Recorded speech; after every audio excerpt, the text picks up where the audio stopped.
হিসেবে অত্যন্ত সুপুরুষ মনে হয়, অত্যন্ত ব্যক্তিত্ববান মানুষ মনে হয় এবং তাকে আমি বলবো যে আসলেই তাকে যে ট্রল করা হচ্ছে, বাংলাদেশের সবচেয়ে সুদর্শন পুরুষ হিসেবে ট্রল করা হচ্ছে, এটা ট্রল করা উচিত না।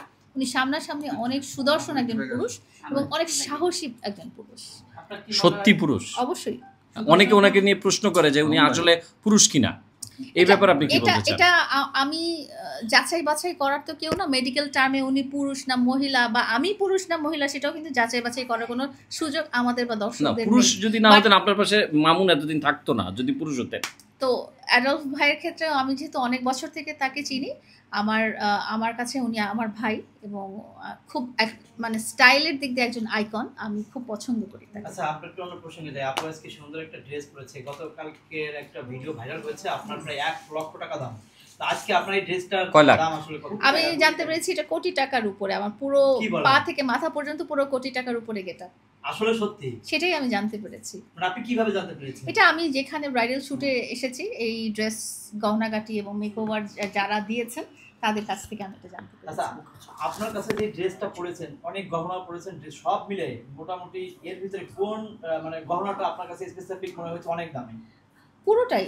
ড্রেসটাও যেরকম এক্সপেন্সিভ, গহনাগুলো এক্সপেন্সিভ এবং ড্রেসটা এত ওজন, 20 কেজি ওজন। হ্যাঁ, এবং এটা পরে আমার হাঁটাচলা করতে আর সবচেয়ে বেশি হচ্ছে যে আমি তামিল একটা গেট আপ নিয়েছি কিন্তু আজকে। দেখেন আপনারা যে তামিলরা যে এই ফ্লাওয়ারটা ইউজ করে, এটাও এত বেশি যে আমি আসলে মুভ করা আমার জন্য খুব ডিফিকাল্ট।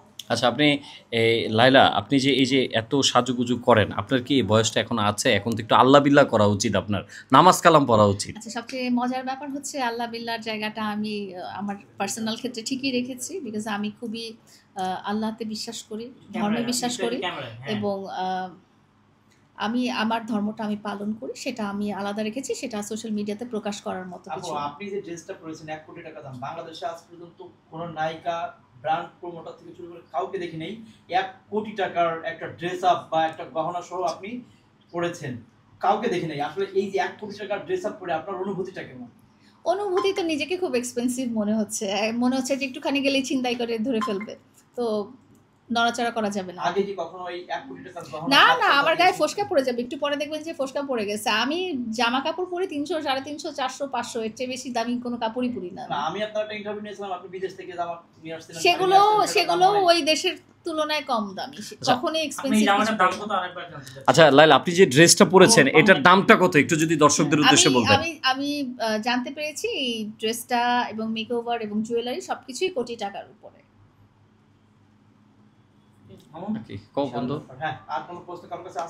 আচ্ছা লাইলা, বিয়ে করবেন কবে আপনি? এই যে বিয়ে করতে চাই না তো আর।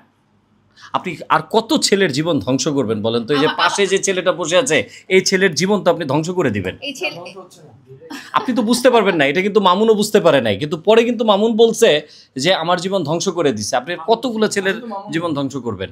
না না, আমি কারো জীবন ধ্বংস করতে চাই না। আমি চাই সবাই সুন্দর সুস্থ ভালোভাবে বেঁচে থাকুক, তাদের জীবিকার সংস্থান হোক, নিজেরা প্রতিষ্ঠিত হোক এবং নিজেরা ভালো থাকুক, তারা পরিবার নিয়ে ভালো থাকুক, এটাই আমি। মামুনের জীবনকে আসলে আপনি ধ্বংস করে দিয়েছেন নাকি ওকে পথ দেখিয়ে দিয়েছেন আপনি কি মনে করেন? আমি মনে করি আমি আসলে তার সহায়ক হিসেবেই সারা জীবন ছিলাম। সবসময় চেয়েছিলাম সে একজন স্টার হোক, সবসময় চেয়েছিলাম সে জীবনে অনেক উন্নতি করুক। তো স্টারডম আসলে সবাই সহ্য করতে পারে না, স্টারডম খুব এক্সপেন্সিভ জিনিস। আপু, মামুনকে আপনি শাকিব খান বানাতে চেয়েছিলেন, আপনার পাশের জনকে কি বানাবেন? জায়েদ খান?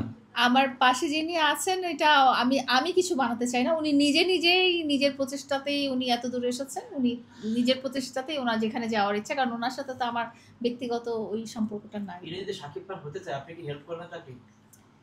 আমার যদি কিছু করণীয় থাকে তাহলে শুধু ইনি না, সবাইকে করবো। নিলয়, তো ও যদি কোনো ধরনের পোল্টি মারে আপনার লাইফে, যে নিজে একটা পর্যায়ে গিয়ে লাইলার ব্যাপারে হিউমার ছড়ায় যে লাইলা ভালো না, আমাকে জোর করে রেখেছে, তখন লাইলা এটা কিভাবে নিবে? এটা বরং স্টেটমেন্টটা ওর কাছ থেকে নিয়ে নেন, যে পরবর্তীতে কি সে বলবে নাকি যে লাইলা আমাকে আটকে রেখেছিল, লাইলা আমাকে গিফট দিতে দিতে আমাকে লোভ দেখে আমাকে ঘরে আটকে রেখেছিল বা আমাকে ব্যবহার করেছে, এই ধরনের কথাটা সে পরবর্তীতে বলবে কিনা সেটা এখনই জেনে।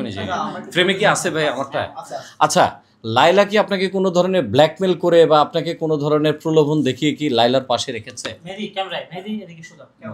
আজকে এই টাইম পর্যন্ত, মানে যখন থেকে আমাদের পরিচয় তখন থেকে আজ এই টাইম পর্যন্ত উনি আমাকে কখনোই ব্ল্যাকমেল করে নাই, কোনো রকম কিছুর অফার দিয়েও আমার সাথে রাখে নাই, উনি কোনো রকম লোভনীয় কিছু দিয়েও আমাকে ওনার সাথে রাখে নাই।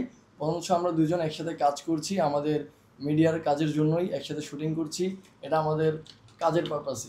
আচ্ছা আচ্ছা আচ্ছা, কতদিন লাইলার পাশে থাকবেন আপনি? ইনশাল্লাহ যতদিন আমাদের কাজ চলবে, জনগণ আমাদের কাজগুলো পছন্দ করবে, মানুষ আমাদের কাজ যতদিন পছন্দ করবে ততদিনই আমি থাকার ট্রাই করবো। আচ্ছা, কিন্তু একটা কথা আছে যে লাইলাকে ইউজ করে ছুঁড়ে ফেলে দিয়েছে বা নিজের স্বার্থ সিদ্ধি হাসিল হওয়ার পর লাইলার ব্যাপারে খারাপ কথা রটিয়েছে, অনেক এ ধরনের কথা আছে, কিন্তু আপনিও কি সেটা করবেন না? এটার মানে আমরা কিভাবে বিশ্বাস করব? না, যদি লায়লা আমার সাথে ভালো বিহেভ করে, ভালো কাজ করে, একসাথে ম্যাচিং করে কাজ করতে পারে সুন্দরভাবে, তাহলে আমি ইনশাল্লাহ কখনোই নেগেটিভিটি ছড়াতে পারি না, এটা আমার মধ্যে। নাহলে ছড়াবেন, যদি খারাপ করলে তা খারাপ ছড়ানো যায়, বা যদি ভালো করে ছড়াবেন, তার মানে আপনি ছড়াবেন, মানে একটু ভুল করতেই ভালো পারেন। করলে আমি খারাপ ছড়াবো মানে না। যদি একটু ভুল কি মানুষ কি ভুলের ঊর্ধ্বে? তাহলে আমি একটু পর আপনার ফোনটা চুরি করবো, আপনি আমার চোর বলবেন না। না, আপনি চুরি করলে তো অবশ্যই বলবো। এইটাই আমি বলতে চেয়েছি। আচ্ছা আচ্ছা, বলেন তো দেখি, আবার কথাটা বলেন, কি বলতে চাইছেন? আপনার পকেট থেকে যদি আমি ফোন চুরি করি তাহলে হ্যাঁ। আপনি আমাকে চোর বলবেন, যেমন সেম আপনার সাথে যখন কেউ রুড বিহেভ করবে আপনি তাকে বলবেন যে সে খারাপ।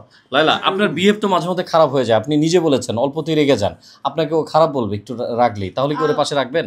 ও আমি যদি খারাপ বিহেভ করি সেটা সবাই বলতেই পারে যেটা খারাপ হয়েছে, তো সে তার জায়গায়।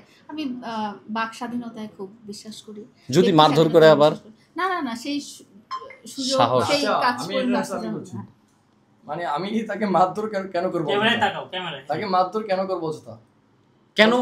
কেন করবেন না আপনি সেটা বলেন, সেটার উত্তর দেন। কারণ সে তো আমাকে এখন পর্যন্ত একসাথে আমরা ভালো কাজ করছি, আমরা তো না না না, আমার তার মানে মনে করেন কি আপনার মামুনের সব মানে মামুনের দোষ নাই, সব লাইলার দোষ, তার মানে লাইলা ছেড়ে আমি গেছে। পার্সোনাল কারো প্রবলেম। লাইফস্টাইল নিয়ে কথা বলতে না, আমরা চাচ্ছি জানতে না, চাচ্ছি, কারণ তার মানে আপনি কি মনে হয়, আপনার কি মনে আমি হয় কেন তো- তাহলে আমার কোনো লাইফে কিছু না, আমি another আচ্ছা আমি personal বলি ব্যাপার আমি মজার কিছু একটা বলবো না। ব্যাপার, সেটা হচ্ছে মেহেদির সাথে আমার পরিচয় 2022 থেকে, বাট মেহেদির সাথে আমার এই যে একটু কথা বলাও কিন্তু এত বছর হয়নি, লাস্ট ভিডিওটা করার আগ পর্যন্ত। তো মেহেদি যখন আমার সাথে কিছুদিন কাজ করলো, ভিডিও করলো, সেই পারপাসে কিছুটা টাইম স্পেন্ড করা হয়েছে, যেমন এখন কিছুটা কথা বলতে পারছি। তো তখন সে খুব অবাক হয়ে বললো কি, আমি ভাবছিলাম তুমি ভিলেন, বিকজ আমাদের মনে এই ধরনের ইমপ্রেশন ক্রিয়েট করা হয়েছে, মনে হয়েছে যে লায়লা খুব খারাপ একটা মানুষ, লায়লা মানুষকে জোর করে আটকায় রাখে, ছোট মানুষ পেয়ে অত্যাচার করে। তো এই ফিলিংসটা ওর মধ্যে কিন্তু ছিল। লাইলা